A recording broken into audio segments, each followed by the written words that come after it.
सभी श्रोतागणों को नमो नारायण, नमो भारती देवी। आज की इस दृश्य श्रव्य चलचित्र में मैं हरेंद्र एक बार फिर आपके सम्मुख हाजिर हूँ, उपस्थित हूँ अपने एक नए विषय के साथ। आज का विषय है अष्टावक्र गीता। महर्षि अष्टावक्र और राजा जनक के बीच संवाद को मैं लेकर आया हूं, मैं प्रस्तुत कर रहा हूं। तो चलिए अविलंब आरंभ करते हैं। पहला प्रकरण का शीर्षक है तुम देह नहीं आत्मा हो, और यह उपदेश दिया है महर्षि अष्टावक्र ने विदेह राजा जनक को। तो चलिए शुरू करते हैं। जनक जी बोले, हे प्रभो, ज्ञान प्राप्ति का क्या उपाय है? मेरी मुक्ति किस प्रकार होगी? वैराग्य कैसे प्राप्त होता है? आप कृपा करके मुझे बतलाइए। अष्टावक्र जी ने कहा, हे तात, यदि तुम मुक्ति चाहते हो तो विषयों को विष के समान छोड़ दो। क्षमा, सरलता, दया एवं संतोष आदि गुणों को अमृत के समान सेवन करो। तुम न पृथ्वी हो, न जल हो, न अग्नि हो, न वायु हो, और ना ही आकाश हो। मुक्ति के लिए तुम अपने आप को इन सब का चित स्वरूप साक्षी समझो। यदि तुम देह को अलग करके अपने चित स्वरूप में शांत होकर स्थित हो जाओ, अनात्म तादात्म्य का परित्याग कर दो, तो अभी तत्काल तुम सुखी, शांत एवं बंधन मुक्त हो जाओगे। न तुम ब्राह्मण आदि किसी वर्ण के हो, न ब्रह्मचारी आदि आश्रमी हो, न तुम दृश्य पदार्थ ही हो। तुम असंग हो, निराकार हो, विश्व साक्षी हो। अतः तुम सुखी और निश्चिंत हो जाओ। हे विभो, धर्म अधर्म एवं सुख दुख का केवल मन से ही संबंध है, तुमसे नहीं। तुम ना करता हो और ना भोगता हो। तुम स्वरूपतः नित्य मुक्त ही हो। तुम संपूर्ण दृश्य प्रपंच के एकमात्र दृष्टा एवं सर्वदा सर्वथा मुक्त ही हो। तुम्हारा बंधन यही है कि तुम दृष्टा को अपने से पृथक समझते हो। दृष्टा अपने आप से पृथक कभी नहीं हो सकता। ऐसा होते ही वह दृश्य हो जाएगा।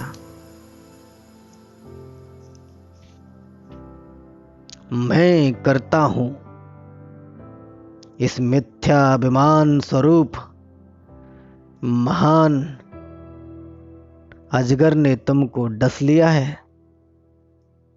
मैं करता नहीं हूं, इस विश्वास रूपी अमृत का पान करके सुखी हो जाओ।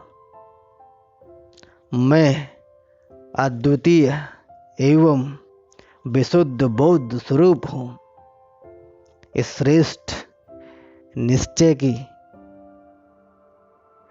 आग से अज्ञान का घोर जंगल जलाकर तुम शोक रहित एवं सुखी हो जाओ। जिस दिन अधिष्ठान आत्मा में यह संपूर्ण विश्व, जिस अधिष्ठान आत्मा में यह संपूर्ण विश्व रज्जु में सर्प के समान कल्पित होकर दिख रहा है, वह आनंद परमानंद बोध रूप तुम ही हो।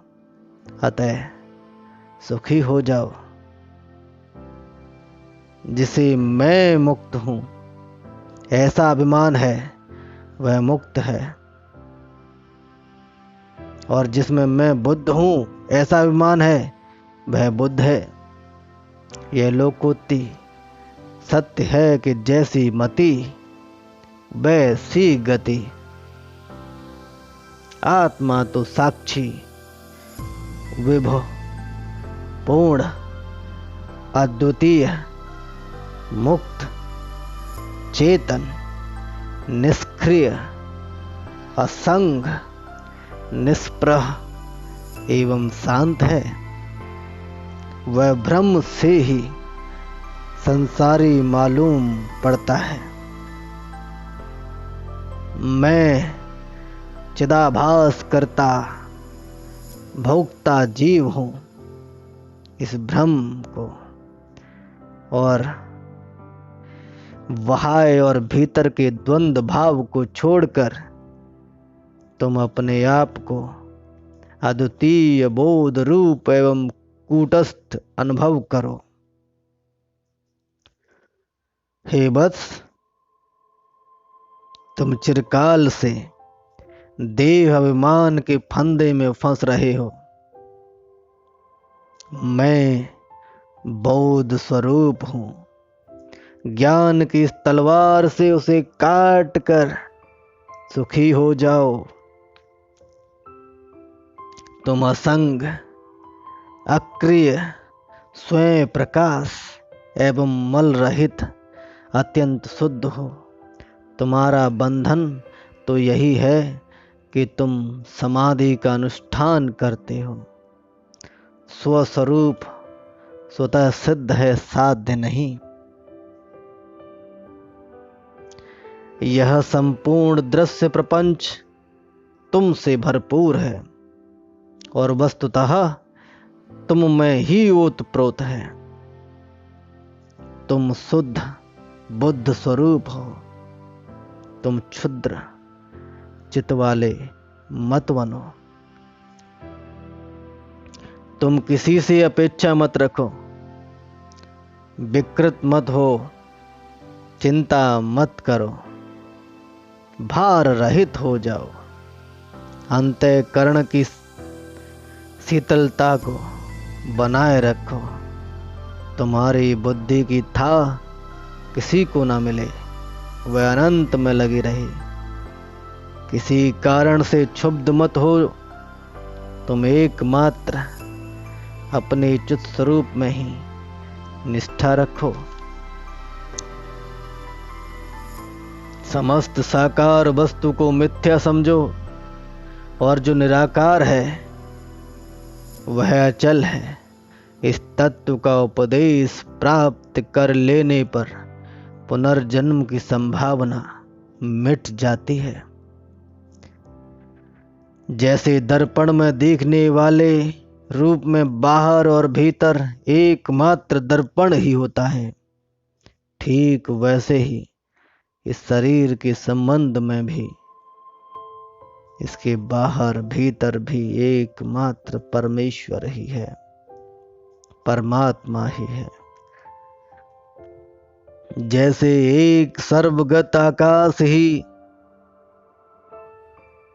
घड़े के भीतर और बाहर स्थित है, वैसे ही देश काल और वस्तु के परिच्छेद से रहित सजातीय विजातीय स्वगत भेद शून्य नित्य निरंतर ब्रह्म ही समस्त दृश्य पदार्थों के बाहर और भीतर स्थित है।